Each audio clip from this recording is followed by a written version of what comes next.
Hi, and welcome to the channel, When the Mind Clicks, What Works for Me. I'm Joy, strategist and founder of When the Mind Clicks, Tiera Click. Nice of you to join us.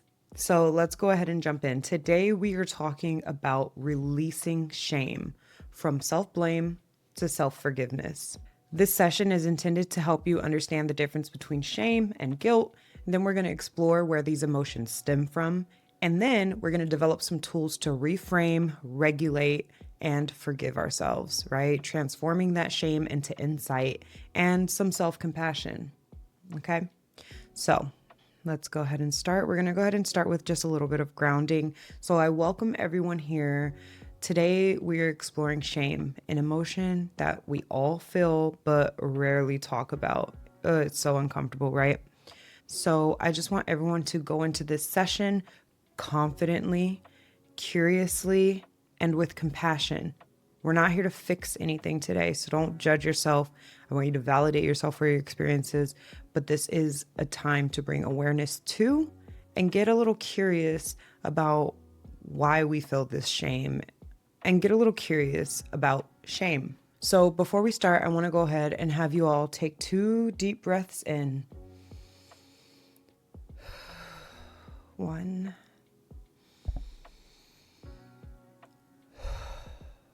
2.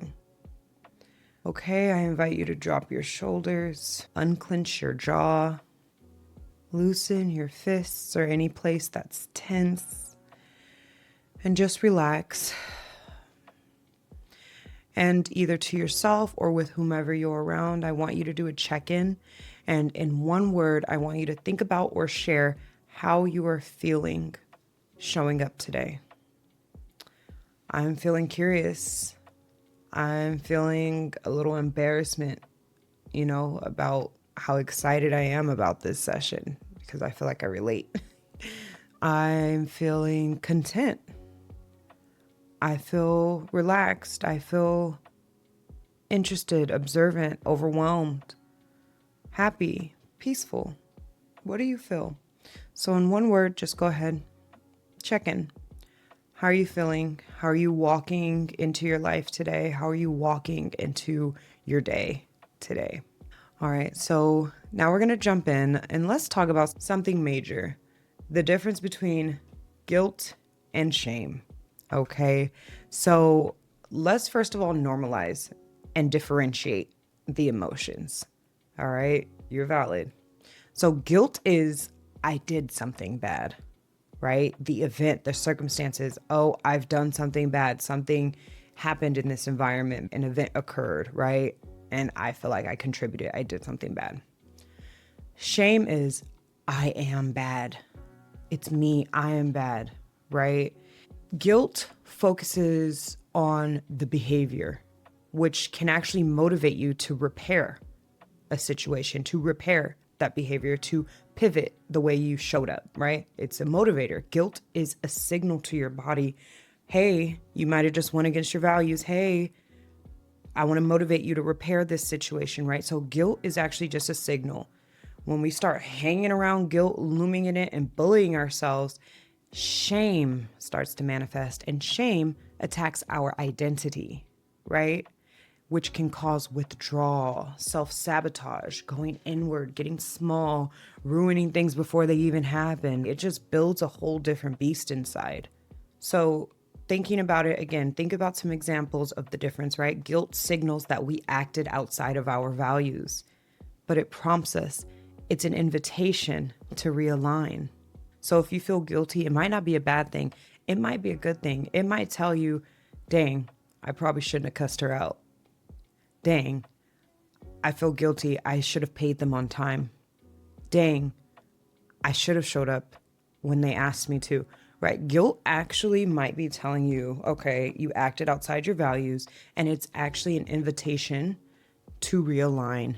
You get another opportunity to show up differently, okay? Just notice it. Take it for the signal that it is, okay? And try to be real with yourself and understand why it was prompted and what came about. Shame tries to protect us unhelpfully, right? But it tries to protect us from rejection or criticism, judgment, right? But rejection, right? By shrinking us. Shame tries to crumble us up in this little ball. Or sometimes, you even might end up snapping on people, being more aggressive. But either way, you're trying to repel people, right? When you feel that shame, you want to go into repel mode, right? Or isolation or shrinking, right? So anyway, let's think of a moment. Can you recall a time that shame made you hide or shut down? Okay. So think about that question.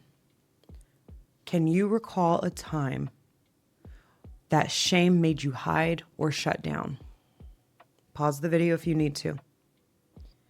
Now, I want you to ask yourself, can you remember a time that guilt helped you to make a positive change? Right?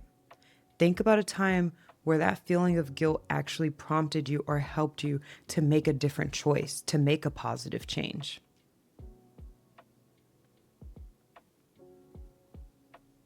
Okay. So now we're going to do some exploring, okay? I want to help you to identify personal sources and messages of shame, okay? So this is a journaling prompt. You can either journal or say it out loud with whatever group you're with. But think about these questions. Where in life have you felt illegitimate or not enough?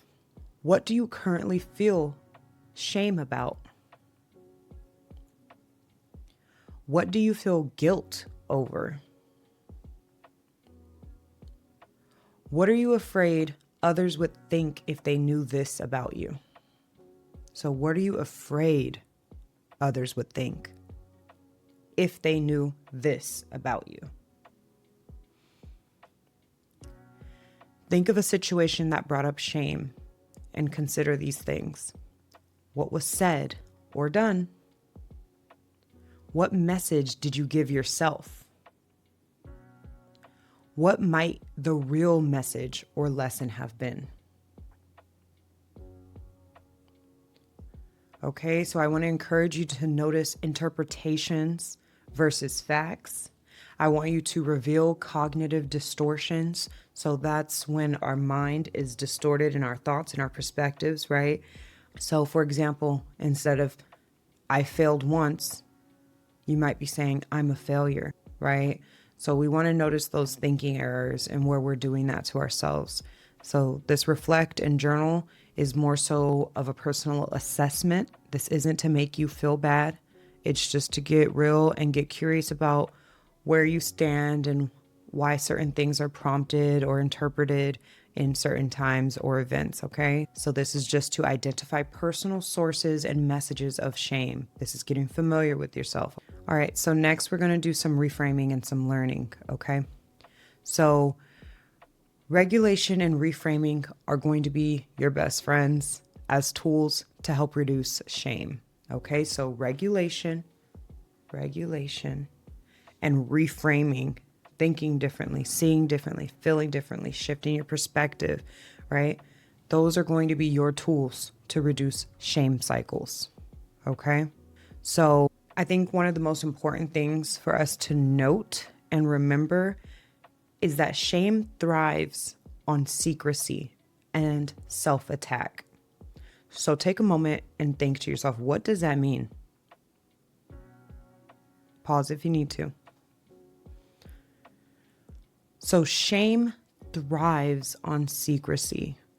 That means shame breeds when you isolate, when you withdraw, when you avoid, right? If you're already feeling that guilt or a little bit of that shame, and then you start to hide away, push people away, lash out on others so that you can reject them before they reject you or whatever it is, you start withdrawing, sometimes even physically putting on our hoodie and hiding in the back of the classroom or in a corner, right? Shame loves that.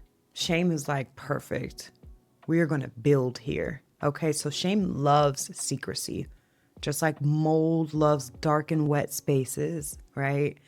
And shame also loves self-attack. Ooh, she already talks negatively about herself. Her self-esteem's already pretty low. She doesn't believe in her own worth. She doesn't believe she has value. Perfect. I'm going to snuggle up right here and I'm going to stay, right? That's shame. Shame loves self-attack. I'm blaming myself, taking responsibility for everything around me, personalizing everything. Shame eats that up, okay? So just remember, shame thrives on secrecy and self-attack. Don't feed it. Don't allow it to thrive, okay?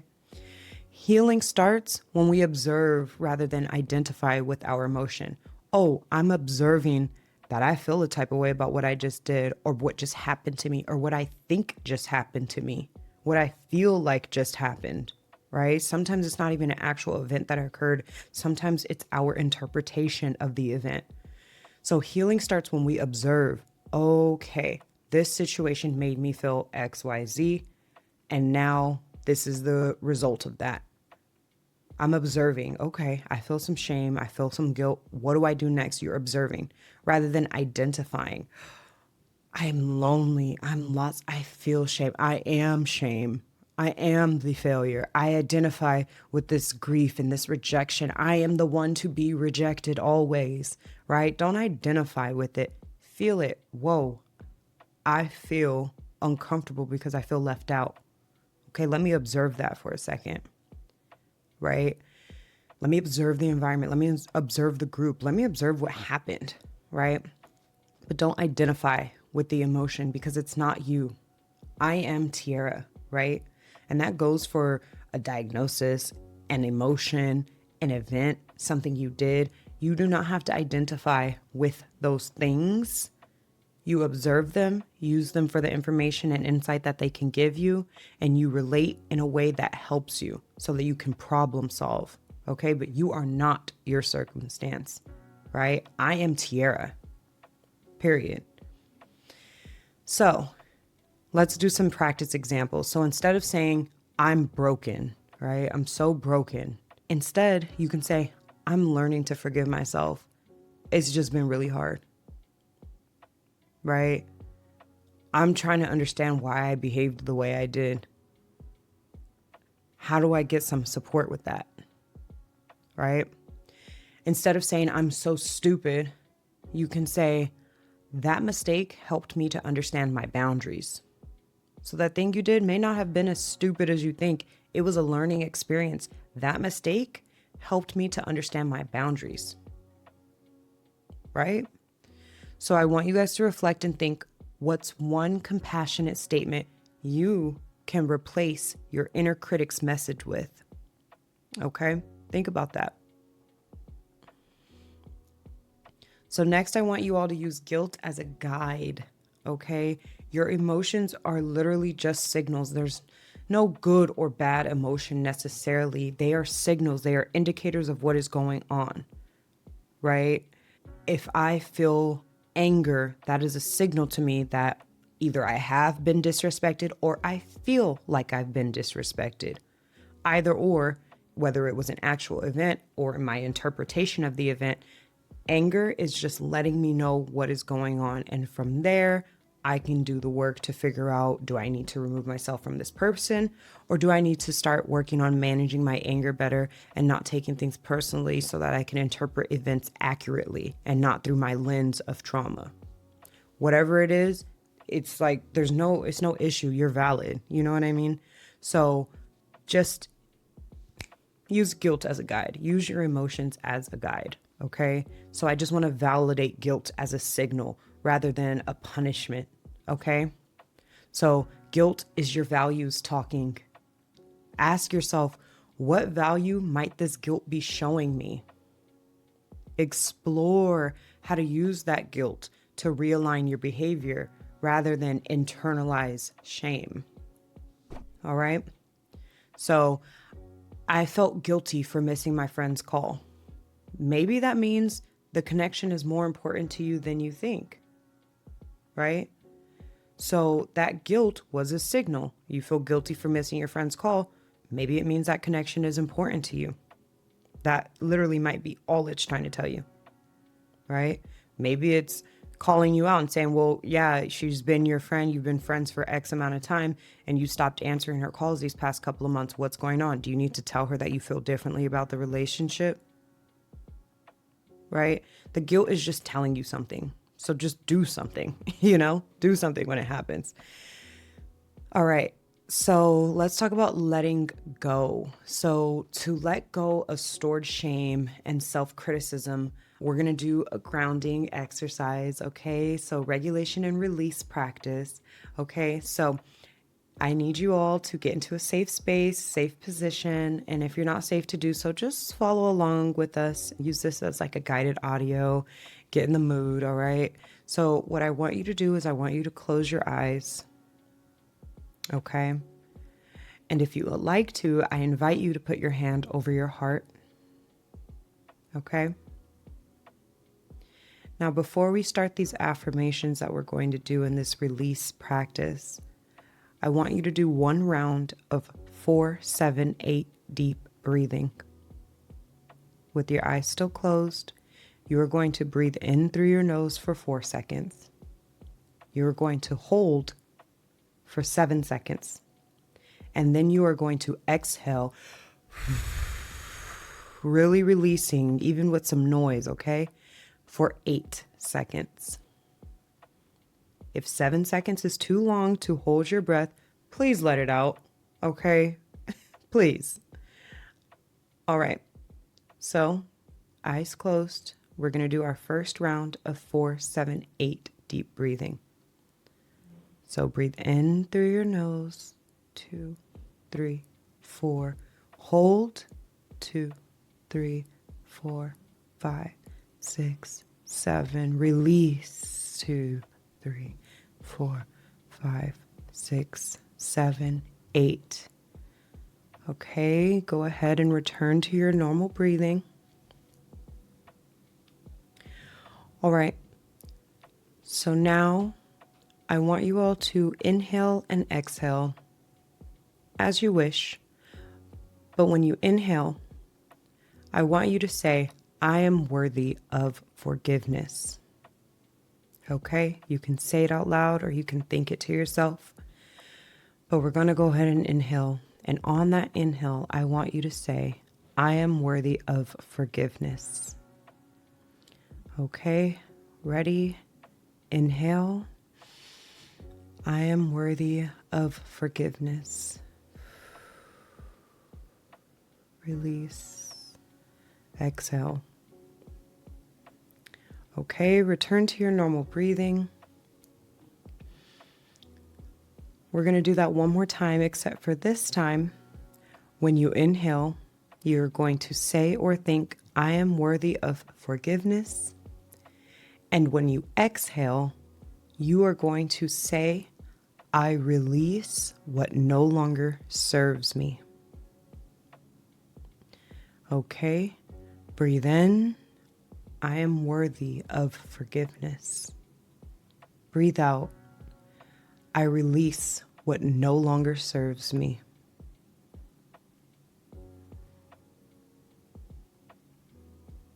Okay, go ahead and do it one more time. I am worthy of forgiveness. I release what no longer serves me.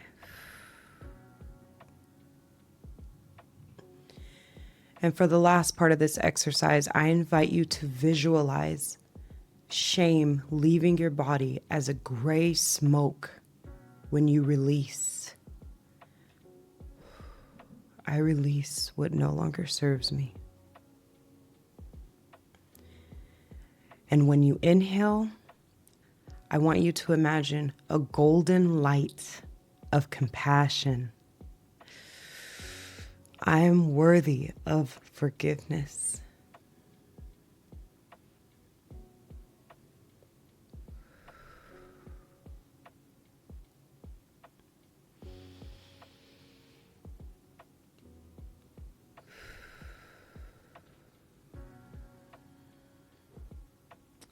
Okay, go ahead and slowly begin to open your eyes. Relax your shoulders, stretch out if you need to. Absolutely. Okay. So, lastly, we're just going to reinforce self-forgiveness and the growth mindset.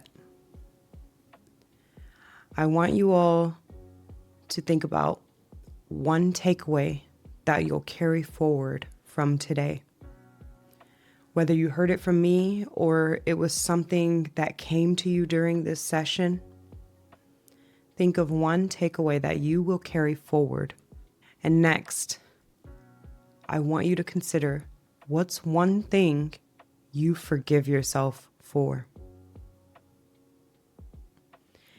If you're not ready to forgive yourself, I highly encourage you to think about one thing you would like to forgive yourself for. And imagine what it would be like to forgive yourself. That's all. Remember, I am not my mistakes. I am the lessons that I've learned. You deserve to move through life as an experience, not as your own self-sabotaging bully. Forgiveness is freedom, and freedom makes space for joy. Okay? So I want to leave you all with some homework. Okay, so for self-forgiveness, I want you guys to do some reflection worksheets, or I guess reflection prompts. So I want you to identify one situation that still brings you shame. Then I want you to write the real lesson hidden beneath it. After that, I'd like you to list one behavior you can minimize that leads to shame. So what's one behavior that you can start to minimize, start to do less, that seems to always lead you to feeling shame? What's that thing that you can stop doing or do a lot less of? Okay, so that you can decrease that feeling of shame. And lastly, I want you to end with a forgiveness affirmation. Tiera, I forgive you because you matter. And I love you for showing up for yourself every day. That was to me. Okay, that was to me. So take this exercise seriously and learn to forgive yourself. I'm not talking about allowing yourself to just get away with anything, but begin to notice what these feelings are telling you and start to decrease those behaviors that are making you feel that way and change the way you show up in the world. You are allowed to do that. You do not have to be the same person you've been for the past 30 years. Forgive yourself and show up differently. You got this. And don't forget to like, comment, and subscribe to the channel. Leave some comments below. See if there's some other people who want to chat about this kind of stuff with you. All right? And remember, when the mind clicks, so does everything else.